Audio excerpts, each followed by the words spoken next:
So we got some interesting panel here. Matt Craig, who leads the performance and value management team at BNY Mellon, and basically has been chartered by CIO to drive ITCMF and change the behavior and culture in IT organizations using ITCMF. So he definitely focus on mostly on the journey of using so many frameworks and how ITCMF is changing the role and perception of IT within BNY Mellon. So the organization, and then we'll have an open Q&A after that. Okay, Matt? Thank you, Dinesh. I'm hoping, we have slides. Yes. All right, folks, so I'm just going to give you a few minutes about, as Dinesh said, our journey. We're about a year in now with the ITCMF. So just a little bit of backdrop. BNY Mellon, a global financial services organization, the investments company for the world. This is a relatively recent brand theme that we go with. And it's very important, actually, that we talk about that for BNY Mellon, for the folks at BNY Mellon, because we really do service a lot of different organizations. BNY Mellon does a lot of stuff behind the scenes to support the whole financial industry globally. So there's a lot that we do, and therefore there is a huge amount that we do from a technology perspective. And really that's one of our big challenges, is how do we make all of that work together effectively? And as you can see here, it's a useful overview of the ways that we integrate with different parts of the financial world around asset creation and trading and managing and servicing assets and distribution, all these different things that we do. We have lots of different business units that support these services and products, with the end result that, as I said, we have many technology systems, many technology units, and lots of people, lots of practices and processes, and so it's very diverse. And probably I would say that's almost our biggest challenge, is our diversity of what we do. So, and of course we're global, as many of us here are, and so the global nature of our world and of our business adds another layer of challenge. How do we make sure we interact appropriately with our colleagues around the globe? How do they understand what's important? How do we work with them in many of those challenges that most of us do face every day? So a little bit about our journey. First thing, the challenge. So as I said, we've been about a year into this. Our new CIO, Suresh Kumar, became the CIO early last year. And one of the things he wanted to understand very early on was to have an objective perspective of how good are we? How capable are we? How well do we serve the business? So he reached out to a number of us, and he's extremely well-read and well-researched, and he continues to keep his eyes open and look for opportunities and what might help us. And he basically came to us and said, this ITCMF thing, do you think it might be useful? And so a number of us looked into it, and at a glance, it did look helpful. It looked comprehensive. It looked like it was well structured, and it looked like it might give us an ability to analyze our capabilities for really that broad scope of what we do and the way that we operate, well beyond just looking at the technology attributes of our business. So we were like, okay, fine, let's learn more. 4 of us went to a public training in Baltimore last July. Dinesh was one of our instructors, did an excellent job. And from that training, we came back with a recommendation and said, yes, we should adopt this. This makes a lot of sense for us as an organization. And so we went from there, we partnered up with IVI, and I believe the next thing is we ran an assessment. So we ran an executive assessment, and that gave us, as you saw some of those charts, I don't have our charts up here, but that really was very helpful in informing us as to what does our profile look like for maturity, what are the most important capabilities according to input from business people as well as our technologists as to what we should pay most attention to. I mean, we interviewed the CEO, we interviewed the president of the company, we interviewed a whole bunch of people, and again, it was really a good blend of people to really get well informed as to what's critically important. How should we advance our organization? So out of that, we launched our improvement program. We call it our Capability Improvement Program. People still call it ITCMF. I try not to, because what we try to do is use language that makes sense to people, that's just general everyday language, and we talk about we want to improve our capabilities as an organization. We don't even say that we're improving the technology organization. We say we're improving BNY Mellon capabilities, because we want to aspire, using language that we use, towards that sense of we are one large entity, one large organization working together to deliver valuable results to our clients. So with the launch came, we focused on 4 initial critical capabilities: leadership, governance, and relationship asset management, service provisioning, and solutions delivery. Those 4, that we had a number of reasons for why, but really to set us up for long-term success, to have a clear sense of what's our vision of the future. You know, how do we get our leaders on board, and how do we govern decision making? How do we interact much more closely and collaboratively with our business partners? So there were those 2 parts of ITG and RAN.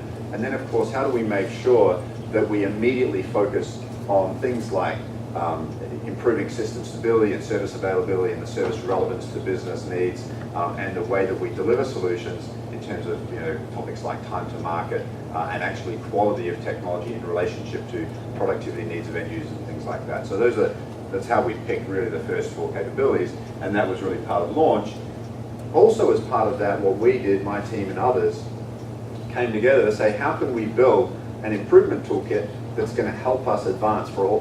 We knew we were going to start spreading out and trying to advance on a number of fronts, and we wanted to do that in a fairly consistent and effective way. So as a part of launching this effort to improve our capabilities, we also started building, and we're continuing to build, an improvement toolkit for our organization in order to be successful. So that sort of moved into the expansion mode, where we learned a lot of lessons from those first few months of launching earlier this year, really. And expansion was really, we then in May sort of selected quite a few more capabilities. It was probably, I think, an additional 16. Some of them are not really doing all that much at the moment, but some are very active in terms of really forming teams, identifying leaders. One of the other things we did that was very important, I think I'll have a slide to speak about it, is really that sense of ownership, and I think that's come up a little bit today. So that it's not like, hey, everyone's responsible for things getting better. There are very specific people responsible for things getting better.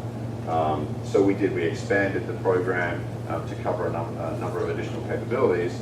And what have I got left? Oh, of course, focusing on improving. So we're improving what we're doing. So leading the program, how well is that going? How effective is the use of our toolkit? How effective is the use of our guidance and governance? And also, of course, improving each of the capabilities we're working on. So we're sort of looping that back and say, how do we make sure that we're learning as we go and continue to improve the effectiveness of the program? So this slide here, it's a little busy. And actually, I'll tell you, this is a slightly updated version of the slide. When we originally made this a while ago, as sort of an overview of our improvement toolkit, we had our capability assessment sort of graphic parallel, you know, at the same part of this sort of release 1 sense of like, if we're wanting to improve a particular capability, we said to all of our improvement teams, focus on some narrow slot, you know, pick a CBB out of the ITCMF, or even pick even a narrow set of practices and work on that. We said that, but we also said, oh, and by the way, also plan and run a deep dive assessment so we get a much clearer picture of the capability, because again, large global organization, very diverse, we do all sorts of different things in different ways. So we said to all of our teams, we want you to run an assessment, because the assessment should give us very clear information as to the diversity of practice, you know, who does what in sort of in what ways, and where do we find opportunities to identify good practice that we can leverage and deploy further out across the organization, and where do we see opportunities that we're like, hey, there's some areas that need some improvement, and we can see them and then work on them, and really develop a longer term plan for each capability to advance over a period of time.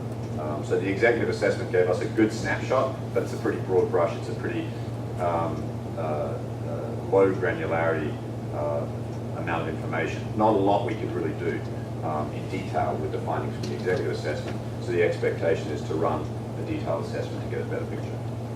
But the problem we have with it is people got very focused on the assessment mechanics and kind of lost their way on driving improvement, on like practically what do we need to work on and how do we need to work with our colleagues to actually change the way that we work. So we modified this, and we modified our dialogue with them to say, hey, don't worry about the assessment so much. That is a long-term enabler. It's not an immediate need. The rest of this really speaks to the sense of engagement with our practitioner community for each of the practices we're working on. The sense of an agile approach to this, that we're not trying to fix everything at once. We're working in agile releases. And this is, quite honestly, still aspirational. This is happening in parts, but we're not, quite honestly, fully up to speed with a cadence of really agile releases of practice improvement, but we're continuing to work on it. The other thing I think is worth very much mentioning, and I like a lot of what David was talking about, that sense of how do we make sure people are enabled, how are we using our knowledge assets, and some other things, how are we integrating with process management and things like that as underpinning foundational support capabilities for everything that we work on. So that's another important thing. And the last thing I would say about that is the use of again, ongoing engagement with our business community through satisfaction surveys that we run, and of course the executive assessment we're planning on running coming up again in around October. So a lot of stuff on this slide, but it all speaks to how we're trying to organize the program to get, again, this cadence of improvement across all these practices and build up our support structure for this to work in the long term. All right, a couple more slides. I will not speak to this in detail. Someone mentioned the Plan, Do, Check, Act. There's only so many ways you can look at a cycle of improvement. This is our variant of basically that theme. The two things I'll talk about here is, on the left-hand half of this, it's really about identifying, developing, and publishing an upgraded or updated set of practices for the organization to use. The right-hand side is all about making sure that actually happens.